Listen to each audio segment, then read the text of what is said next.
మోకాల నొప్పులకు ఎటువంటి సర్జరీ లేకుండా ఎపియాన్ పెయిన్ క్లినిక్ అందిస్తున్న అత్యాధునిక చికిత్స.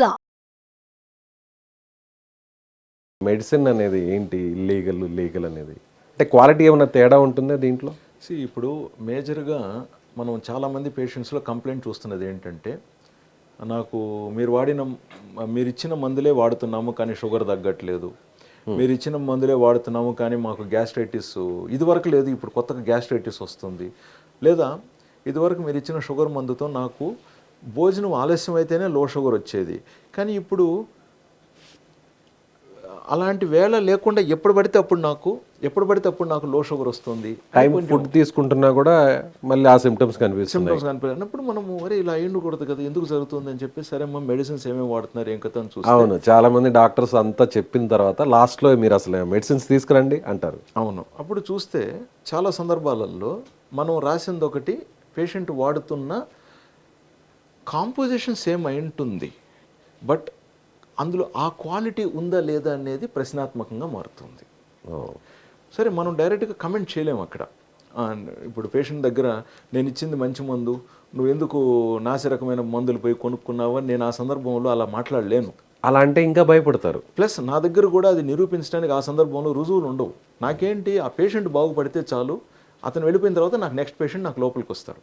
సో అప్పుడు ఏమంటాం జనరల్గా, సరే అమ్మా ఇబ్బంది పడకండి, ప్రస్తుతానికి ఈ మందులు కొంచెం పక్కన పెట్టండి, ఫస్ట్ నేను ఏదైతే మీకు ఉద్దేశపూర్వంగా నేను అనుకున్నానో ఆ మందులు మళ్ళీ ట్రై చేసి రేపు ఎల్లుండో నా ఫీజు ఉండదు, మీరు మళ్ళీ అనుకున్న విధంగా మీకు ఫలితం పొందుతున్నారు లేదా మళ్ళీ మనం క్రాస్ చెక్ చేసుకుందాం అని చెప్పి పంపిస్తాం. జనరల్గా 2-3 days తర్వాత వచ్చినప్పుడు మళ్ళీ మనకు పేషెంట్తో మనకు అర్థమైపోతుంది సమస్య అలాగే ఉందా లేకంటే బెటర్ అయిందా. చాలా సందర్భాలలో బెటర్ అయి ఉంటుంది, అవును సార్ నాకు ఇప్పుడు ఇది బాగుందనో అది బాగుందనో జరుగుతుంది. సో డాక్టర్స్కి అందరికీ తెలుసు మనం చాలా సందర్భాలలో ఏం చేయలేకపోతున్నాం. ఇటీవల ఏమైపోయిందంటే ఒక 5 రోజులు 10 రోజుల మందులు పేషెంట్ పర్వాలేదని కొనుక్కోవచ్చు, 10 రూపాయలు ఎక్కువైనా కూడా కొనుక్కుంటారు, మంచి క్వాలిటీ ఉన్న మందు కావాలని చెప్పేసి, అందులో డౌట్ లేదు. ముఖ్యంగా చిన్నపిల్లల మందులు కూడా లాంగ్ రన్లో వాడే వాటికి, డయాబెటీస్ బీపీ కొలెస్ట్రాల్ మందులకు వచ్చేతలికే లాంగ్ రన్లో వాడుతూ ఉంటారు, 1 సంవత్సరం 5 సంవత్సరాలు 10 ఏళ్ళకి వాడుతూ ఉంటారు. కాబట్టి ఎక్కడో ఒక టైంలో పేషెంట్కి కూడా అరే ఇప్పుడు ఇంటి దగ్గర మనకు 80% డిస్కౌంట్లో దొరుకుతుంది కదా, 60% డిస్కౌంట్ దొరుకుతుంది కదా, 40% డిస్కౌంట్ దొరుకుతుంది కదా, ఒకసారి ట్రై చేస్తే ఏం తప్పు అని చెప్పి అనుకుని ట్రై చేస్తారు.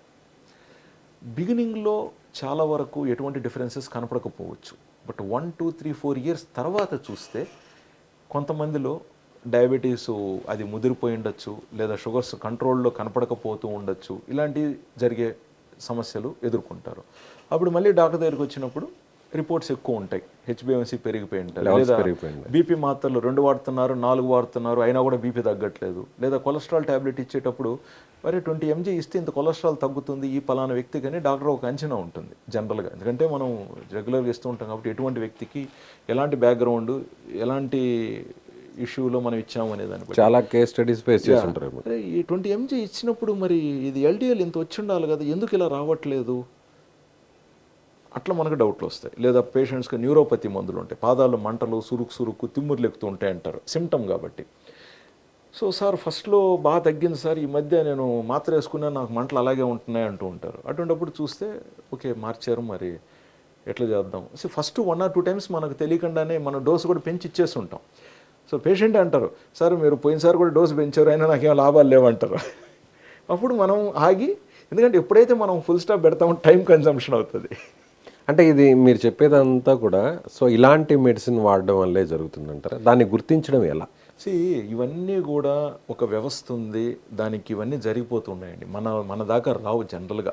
బిజీ ప్రాక్టీస్లో మనం ఇంత లోతులోకి పోయి ఎవరు కరెక్టు ఎవరు రాంగు, ఏ మందు కరెక్టు ఏ మందు ఎక్కడ తయారైంది ఇవన్నీ మనం తిరిగి చూడటానికి మనకు పెద్దగా టైం ఉండదు. బట్ ఇలాంటి ఇప్పుడు మొన్న న్యూస్ పేపర్లో చూసినట్లయితే ఇల్లీగల్ మెడిసిన్స్ తయారవుతున్నాయి అన్నారు. ఇల్లీగల్ అంటే దొంగ మందులు తయారవుతున్నాయని అనట్లేదు. ఇప్పుడు ఒక మందు తయారు చేయాలంటే కొన్ని స్టాండర్డ్స్, కొన్ని బేస్ మెటీరియల్ పారామీటర్స్ అనేవి, ప్రొక్యూరింగ్ ఇవన్నీ ఏదో ఉంటాయన్నమాట డాక్యుమెంట్గా. అవి ఫాలో కాలేదనుకోండి ఇల్లీగల్ మెడిసిన్స్ అనేదానికి ఇప్పుడు నేను న్యూస్ పేపర్లో అలాగే వచ్చింది. లేదు సబ్ స్టాండర్డ్ అంటే నాణ్యత తక్కువగా ఉందని. ఇప్పుడు ఒక పర్టికులర్ బెస్ట్ బ్రాండ్ అనుకుందాం, నిజంగా మంచి బ్రాండ్ అది, ఇది అడ్వర్టైజ్మెంట్స్ బ్రాండ్స్ కాదు, ఇక్కడ నిజంగా అందులో మంచి మందు ఉంది. ఇప్పుడు వాడు అందులో ఎంతైతే పేర్కొంటాడో అంత ఖచ్చితంగా ఆ క్వాలిటీ ఉండాల్సిందే అందులో. దాంట్లో 0.00% అనేది కూడా ఇంకా ఉండదు అందులో ఎందుకంటే దానికి క్వాలిటీ స్టాండర్డ్స్ చెక్కింగ్ కంట్రోల్స్ వేరే కంప్లీట్గా స్ట్రింజెంట్గా ఉంటాయి. ఏ మాత్రం అతను క్వాలిటీలో కానీ కాంప్రమైజ్ అయినాడు అనుకోండి, అతనుకున్న లైక్ ఎగుమతి ఎక్స్పోర్ట్ చేయడానికి గల అర్హతలు ఉంటాయి చూసారు, అవి టక్కని కోల్పోతారు, కంపెనీ పడిపోతుంది, చాలా డ్యామేజ్ అయిపోతుంది, షేర్ మార్కెట్ వాల్యూ పడిపోతుంది వాళ్ళకి. కాబట్టి ఈ చిన్న చిన్న మెడిసిన్స్ నాణ్యతలో వాళ్ళు కాంప్రమైజ్ అయ్యి సంపాదించేదేం ఉండదు, వాళ్ళకు పేరుతోనే వాళ్ళకి వ్యాపారాలు జరుగుతూ ఉంటాయి. ఇప్పుడు ఎనీ పేషెంట్ ఎమర్జెన్సీలో ఉన్నారు అన్నప్పుడు మనం బెస్ట్ మెడిసిన్ ఇవ్వడానికి ప్లాన్ చేస్తాం జనరల్గా. సో డాక్టర్స్ ఒక వీళ్ళ మీద ఉన్న ట్రస్ట్ని కానీ ఈ కంపెనీ పోగొట్టుకుంటుంది అనుకోండి, ఇంకా వాళ్ళకి ఇంకా వాల్యూవే ఉండదు ఇంకా. సో కాబట్టి క్వాలిటీ అనేది వెరీ ఇంపార్టెంట్. అంటే ఇక్కడ ట్రస్ట్ నిలబెట్టుకోవటానికి కంపెనీ క్వాలిటీని మెయింటైన్ చేయాలి, డాక్టర్స్ ఒక ట్రస్ట్ నిలబెట్టుకోవటానికి. అదేవిధంగా వీళ్ళు ఏదైతే కంపెనీని ప్రొజెక్ట్ చేసుకుంటూ ఉంటారో మా దగ్గర ఇంత నాణ్యత ఉంది అని, ఆ నాణ్యతను వీళ్ళు మెయింటైన్ చేసుకోవాలి. ఇప్పుడు సబ్ స్టాండర్డ్ అనే పేపర్లు ఎందుకు వచ్చిందంటే అందులో ఉన్నంత మోతాదు కావచ్చు, ఆ నాణ్యత విలువలు తగ్గిన వాటిని సబ్ స్టాండర్డ్ అంటారు. ఇప్పుడు గవర్నమెంటే కొన్ని సందర్భాలలో 20% మందు అటు ఇటు ఉండొచ్చు అని కూడా పేర్కొంది. ఏ కంపెనీలో అయినా కొన్ని అంటే కొన్ని మార్కెట్లోకి జనరిక్ మెడిసిన్స్ అని అలాంటి వాటికి ఏంటంటే వాళ్ళు గవర్నమెంట్ ఎంకరేజ్ చేస్తుంది కూడా, 100 out of 100 వాళ్ళు అందులో స్థాపించలేరు. సో కొంచెం ఒక 10 నుంచి 20% అటు ఇటు అయినా కూడా ఈ మందు ఎలిజిబుల్ అని చెప్పేసి గవర్నమెంట్ చెప్పింది. అది కొన్ని సందర్భాలలో అటు ఇటు అయినా పర్వాలేదు అనేది గవర్నమెంట్ ఎలిజిబిలిటీ ఇచ్చింది. బట్ నువ్వు పని కట్టుకొని దాన్ని 20% ఇటు ఉండేటట్టే తయారు చేస్తే ఇప్పుడు, ఎందుకంటే నీకు అక్కడ 20% మార్జిన్ వచ్చేస్తుందిగా అక్కడే. అక్కడ 100 out of 100 తయారు చేసావు అనుకోండి, నువ్వు దాన్ని కొంచెం ఒక 10-20% దాంట్లో అటు ఇటుగా అవుతుంది, అటు ఇటు తగ్గించే చేయాలనుకుంటే ఇంకా తగ్గిపోతుంది. సో నువ్వు కావాలనే దాన్ని తగ్గించే తయారు చేస్తే, ఎందుకంటే ఆ మార్జిన్ కూడా నీకు ఇప్పుడు ప్రాఫిట్లో తయారు చేసుకుంటున్నావు అని చెప్పేసి ఇప్పుడు ఒక కంపెనీ అలా తయారు చేసి, సో వాళ్ళకేంటి డిస్ట్రిబ్యూట్ చేసేసి అమ్ముతున్న వాళ్ళకి మార్జిన్ ఇచ్చేసేసి దాన్ని ఎలాగో ఒకలాగా అమ్మేసుకుంటే సరిపోతుంది. ఆ కంపెనీ పేర్లు కూడా ఎవరికీ తెలియవు. అలాంటివి ఎక్కువ అయిపోయినాయి. ఓకే, అది అక్కడ ప్రాబ్లం అవుతుంది. సో ఇప్పుడు ఏమైపోయిందంటే మందులు ఉత్పాదన పెరిగింది, అక్కడ ఒక కాంపిటీషను. ఇప్పుడు అవి అమ్మటానికి విపరీతంగా మార్జిన్స్ ఇస్తే కానీ అవి మార్కెట్లోకి మూవ్ అయ్యి విక్రయించబడట్లేదు. సో దీనికి తోడు ట్యాక్సెస్ ప్లస్ ఇంకొకటి ఏంటి, అంతకుముందు మనకు అనుకుంటున్నాను నేను, I'm not the perfect person to answer that. State కంపల్సరీగా స్టేట్ది ఉండేది. సో ఇప్పుడు అది ఉత్పాదన హిమాచల్ ప్రదేశ్లో అయిందనుకోండి, అది మళ్ళీ స్టేట్కి రావాలి, స్టేట్ నుంచి అది డిస్ట్రిబ్యూటర్కి రావాలి, డిస్ట్రిబ్యూటర్ దగ్గర నుంచి రీటైల్కి రావాలి. సో ఇలా ఉండేదన్నమాట చాలా. ఇప్పుడు ఏమైపోయింది, ఎవరైతే ఉత్పాదన చేస్తున్నారో అక్కడి నుంచి డైరెక్ట్గా కూడా ఇతనికి డిస్ట్రిబ్యూట్ చేసుకోగలిగే కెపాసిటీ ఉందనుకోండి, డైరెక్ట్ ఆర్డర్ పెట్టుకొని తెచ్చేసుకుంటాం. సో మనకు ఇప్పుడు so there are certain aspects అనమాట. సో అది మేబీ ఆ ట్యాక్సెస్ కొంచెం ఏదైనా బెనిఫిట్ అవుతున్నారా లేదా, కొన్ని మందులకి కొన్ని ఏమున్నాయి అనేది it is a different thing. But ఏదైతే ఏముంది, లావాదేవీలు ప్రాధాన్యంగా మెడికల్ ఫార్మా ఇండస్ట్రీలో ఎక్కువైనప్పుడు అవి ప్రాధాన్యం అయిపోయినాయి కొందరికి. అందువల్ల ఏమైపోయింది, ఇంకా పని కట్టుకొని మరి ఇలాంటివి తయారవుతున్నాయి. ఇంకా కౌంటర్ ఫిట్ అంటే ఏంటి, ఒక బెస్ట్ బ్రాండ్ ఉందనుకోండి, వీళ్ళు ఏదో ఒకటి తయారు చేసేసి తగిలిచ్చేయటం. ఓకే, సో ఫస్ట్ ఇల్లీగల్గా అనేది ఏంటి, ఇల్లీగల్గా అనేది ఏదో ఉల్లంఘన స్టాండర్డ్స్ అనేవి ఏదో మెయింటైన్ చేయకపోయిండొచ్చు. రెండోది ఏంటి, సబ్ స్టాండర్డ్ అంటే తెలిసే నాణ్యత అనేది కొంచెం తగ్గించి, ఎందుకంటే ఇప్పుడు హై లెవెల్ ఆఫ్ డిస్కౌంట్ ఇవ్వాలనుకోండి, అంత మార్జిన్ రావాలి కదా అక్కడ. సో వాడే మెడిసిన్లో కూడా ఏదో ఒక తేడా ఉంటుంది.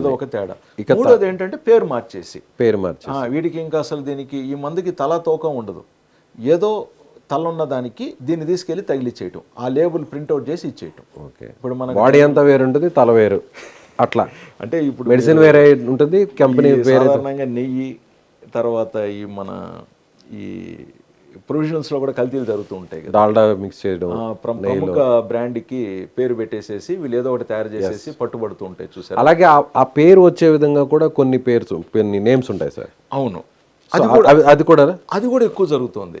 ఇప్పుడు ఒక పర్టికులర్ వాడు కొంచెం ఫేమస్ బ్రాండ్ ఉందనుకోండి, అందరికీ నోట్లో దిగే బ్రాండ్ ఉందనుకోండి, వీడు లాస్ట్లో ఒక ఆల్ఫాబెట్ పెట్టేసి అమ్మేసేది అనమాట. మనం వాటర్ బాటిల్స్ చూస్తున్నాం మార్కెట్లో, సేమ్ థింగ్ జరుగుతుంది. ఇవన్నీ కలర్ అంతా అదే ఉంటుంది, మొత్తం లోగో కూడా ఇంచుమించు అలాగే ఉంటుంది, జస్ట్ ఒక అక్షరం ఎక్కడో తేడా ఉంటుంది. లాస్ట్ 5 yearsగా ఇటువంటి వ్యాపారాలు ఎక్కువైనాయండి. కాబట్టి డాక్టర్స్కి చాలా ఇది ఇబ్బంది అవుతుంది. Right sir. సో నేను ఎవరిని కమెంట్ చేయట్లేదు, జస్ట్ జరుగుతున్నవి ఏంటి. సో పేషెంట్స్ ఏ విధంగా అప్రమత్తంగా ఉండి మంచి నాణ్యమైన మందులు తీసుకున్నప్పుడు లివర్ కిడ్నీ మీద లోడ్ కూడా పడదు. ఎక్కువ కాలం వాడే దీర్ఘకాలపు మందులు, ఎందుకంటే బెస్ట్ మెడిసిన్స్ తయారు చేసేటప్పుడు 10 ఏళ్ళు వాడితే, 20 సంవత్సరాలు వాడితే, 30 సంవత్సరాలు వాడితే కూడా వీటి వల్ల లివర్కు కిడ్నీకి ఇబ్బంది కలగకూడదు. పైగా వీటికి లాభాలు ఎలా చేసుకురావాలి, ఎటువంటి టెక్నాలజీతో తయారు చేస్తే ఇవి ఈజీగా బాగుంటాయి అనే దాని మీద టెక్నాలజీ అనేది పెరుగుతుంది అనమాట. ఈవెన్ అమెరికాలో ఇటీవల కొలెస్ట్రాల్ మందుల్లోనే కొలెస్ట్రాల్ తగ్గిస్తున్నాయి కానీ బట్ కార్డియాక్ బెనిఫిట్స్ రావట్లేదు వీటి వల్ల అనే కొత్త అంశం మీద ఇటీవల ఎక్కువగా చర్చాంశం అవుతుంది. మనకు ఇంకొక 6 months to 1 year వాటి డాటా కూడా వచ్చేస్తుంది. అదేవిధంగా యాంటీ ఫంగల్ డెర్మటాలజీలో వాడే ఒక మెడిసిన్ నాణ్యత ఉన్న మందుకి ఇతర వాటికి చాలా తేడా ఉందని చెప్పి కూడా డెర్మటాలజీలో ఇది కూడా బయటపడింది అనమాట. కార్డియాలజీలో స్టాటిన్ మీద బయటకు వచ్చింది, డెర్మటాలజీలో ఈ యాంటీ ఫంగల్ మెడిసిన్ మీద బయటకు వచ్చింది. ఇంకా చూడాలా ఎలాంటి జరుగుతాయని. Right sir, thank you so much.